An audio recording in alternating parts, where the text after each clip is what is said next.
frame rate. All right, so let's talk about that. I just want to say specifically, I don't like when it looks too video gamey. I like when it looks more cinematic. Okay, so can you remember a specific scene that bothered you? Usually like train. The train scene's a really good example. So when you cut back to Jake on his Banshee, Right. It looks great, it looks cinematic. But then when you like switch back to the action, it just looks like a video game to me. Right. Okay.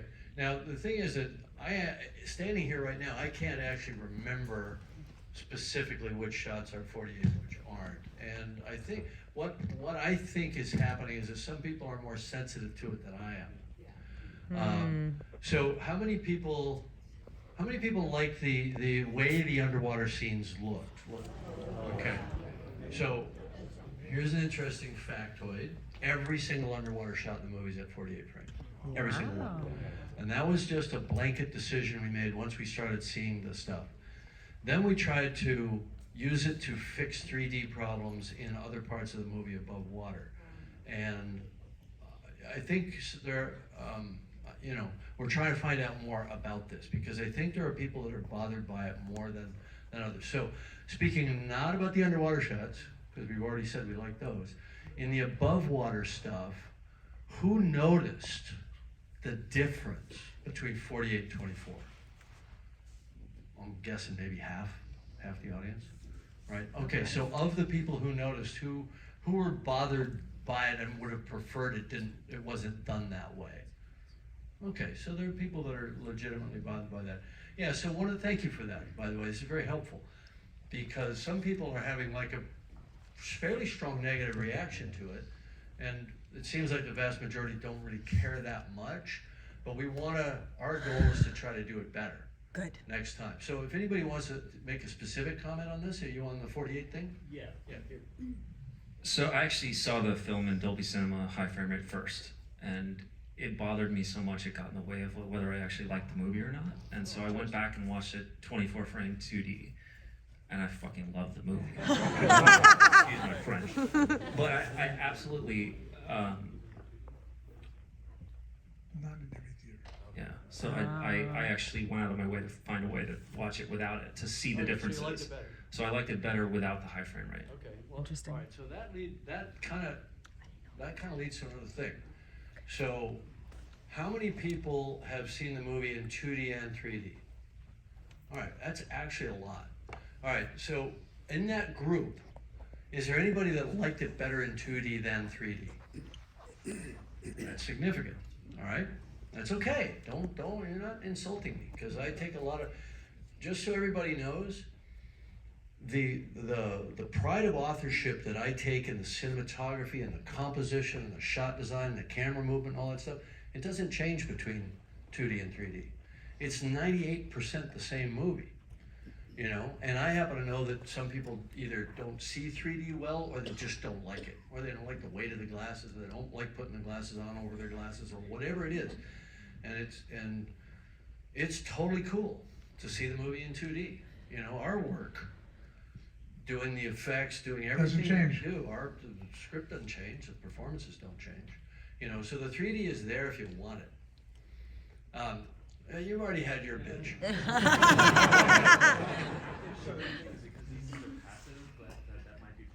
Active shutter, passive shutter doesn't really make that much difference. The 3D technology out there, how many people saw it in a theater that wasn't as bright as the theater you saw here tonight, as the projection you saw here tonight? Okay. All right, so that's not as big a problem as we thought, right? Because literally 90% of the screens out there are half or less the brightness of what you saw tonight. And we always thought that was maybe, kind of a problem, but it doesn't seem to be on people's minds. Right here? You didn't mention 40. I didn't see the 40, but my dad did with The 40, they throw stuff at you and they shake your seat. How many people saw it? How many people saw it in 4D? You love the 4D? Okay, all right. I've never done it, so I don't know if it's any good or not. It's a little bit external to my creative process. If people love it, I'm happy. That's the one format exactly that is. I know. I think next time we should probably get a little more actively involved in the 4D. Careful. Hi, there were a couple things that bothered me. It's interesting because when I saw it in 2D, I didn't like the first fight scene. I felt like it kept going, but then when I saw it in 3D, I felt like Which fight scene? in the beginning when they first come into the caves and they trap the kids. You're talking about in the rainforest, the night Yeah. rain scene, where in the rainforest where they Yeah. catch the kids. Yeah. When Okay. they first catch the kids. Yeah. First Okay. visit. All right. But then when I saw it in 3D, I felt like I was more involved, and for some reason that, like, it felt like it kept going in 2D, but in 3D I was like, oh, that felt complete. Okay, that's interesting. Right. Yeah, because we definitely slow the pace down a tiny bit Yeah. for the 3D, so you have time to hang on shots a little bit longer. So that's an interesting observation. Well, Thank you. Jim, let's go to this side. We haven't. Yeah, we have, I'm left-handed. Right here. Hi. This may be a controversial opinion, but I really enjoyed the high frame rate. I'm not sure whether that's because I play a lot of video games and the higher the better. But I think that the thing that actually bothered me about those scenes was the variable difference in switching back and forth between 48 and So 24. like pick a lane is what Well, I'm saying. I mean, I honestly, like, soap opera effect be damned, if the whole movie was in 120 frames, I would have loved it. So, Okay, we're I not think quite that, there yet. but Plus, there's a gigantic price tag hanging off that little concept. Unfortunately, yes. Well, it is Disney, so hopefully they can fix Ah, it. there you go. Sure. Disney, they can afford it. So Not really. I think that there are definitely people out there that do enjoy the higher frame rate. But the one other thing that kind of did bother me about the film was that we had just kind of gotten to the end of a lot of characters' development and their story arcs. So like Loak, who was finally stepping into the shoes of his older brother and becoming kind of the role model, or Quaritch kind of turning a new leaf, or Spider becoming kind of accepted into the Sully family. We had just gotten like a little taste of that, and that really wanted me leaving more, so it's kind of a bittersweet. Thank you. Perfect. So that worked. No, but seriously, I think we did the question before, like who saw it as a bad thing versus a good thing that there's unresolved stuff. But if anybody else wants to pick up on that riff, that something that bothered them around things being unresolved, right? Is that what you're? Yeah, exactly. Essentially, the movie was phenomenal as far as pace, and it kept you interesting, and really you just wanted to live in that world and watch them learn how to breathe, and watch and just be there as they learned how to learn to swim, etc. But as far as the story is concerned, it seemed like the plot points were all driven by rescuing the children. So too many kid rescues. Yeah, and I think you even made Who a thought joke. there were too many kid rescues? There was even a joke made Not about gonna do any me more kid rescues. two being tied up again, and she even commented about it. I Oh, don't yeah, mind the I kid know. rescue, but it just felt. All right, so who laughed when Duke said, "I can't believe I'm tied up again"? All right, okay, so that's called trying to save your ass. So, What were the other laughs? yeah, does anybody else remember a funny moment that made them laugh, or that you remember the audience laughing? Right there? I know we've done. When Jake was talking to Teo, and he was like, "What do the other guys look like?" And Yeah, of course, right. Yeah. So let's talk about Natan. Did you feel that you got enough of him to drive the emotional ending? Put up your hand if you thought there was enough of Natan in the movie. Okay, and so presumably, put up your hand if you thought you wanted to know him better. Okay, all right. Well, he's dead.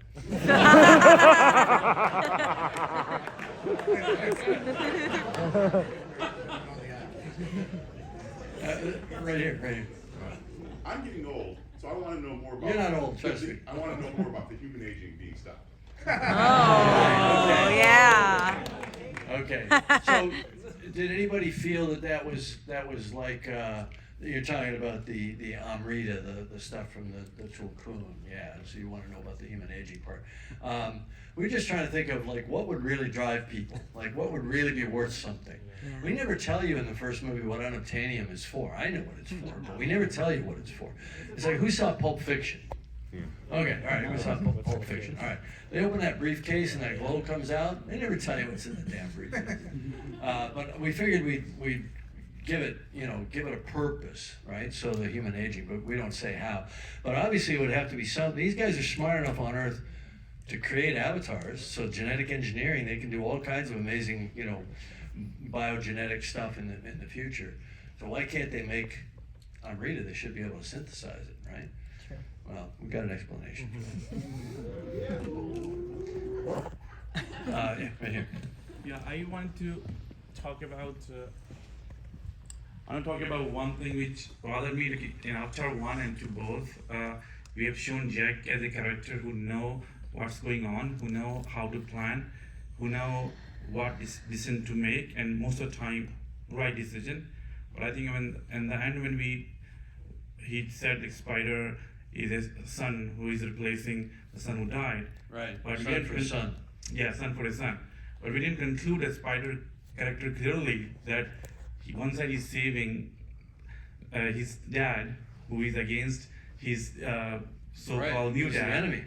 Yeah, and then so that I felt like at this moment now we are not showing exactly what side he is, and then Jack has so far in both movies has been taken right decision, but now are we introducing a new concept where maybe he's no more perfect? He's going to take wrong Okay, so decisions. is everybody knows what he's on about, right? Now, who thinks that's a bad thing versus a good thing? So we'll do bad first. You think it's a bad thing that we don't know quite where Spider's head is at? I think we kind of asked this, but let's clarify. Put up your hand if you thought it was a bad thing we didn't know what Spider was on about at the end. Okay. And put up your hand if you thought it was a good thing that that's undecided. All right, so you're gonna have to come back to find out. I will say Spider remains an important character, and it was challenging for us to deal with that exact issue on this film. If you remember, in the cutting process, we had to get that balance. Now we're getting to see if we got it right. This gentleman. I felt like Spider's arc was very unsurprising to me. It was very expected, almost. Like, okay, he's gonna be part of this family, and then he's gonna turn on them toward the end a little bit and like save him. Then I kind of know what's gonna happen in the next movie. Of like, he'll grow up kind of, and he'll be pitted against Jake's son, maybe as the next next kin. Interesting So, fan theory. I hope everybody's taking notes so that we can have this conversation in a couple of years. I feel like You'll have to come back for the next one. I feel like I know where it's going, but I know that you know that we know what's going on. So I refuse to comment. so I'm looking forward to what you're gonna do to turn on expectations. All right, now we're getting somewhere. You're saying you're looking forward to seeing what we're gonna do with that. Yeah. So put up your hand if you feel like it's something to look forward to figure out these character resolutions. All right, great. So thank you. That's good. It kind of validates our approach. Did we talk about Loak enough? Let's talk about Loak. Who's got a comment about Loak? Pro or con? Let's go back here with the blue mask, please. Yeah, maybe so we can hear you better. Thanks.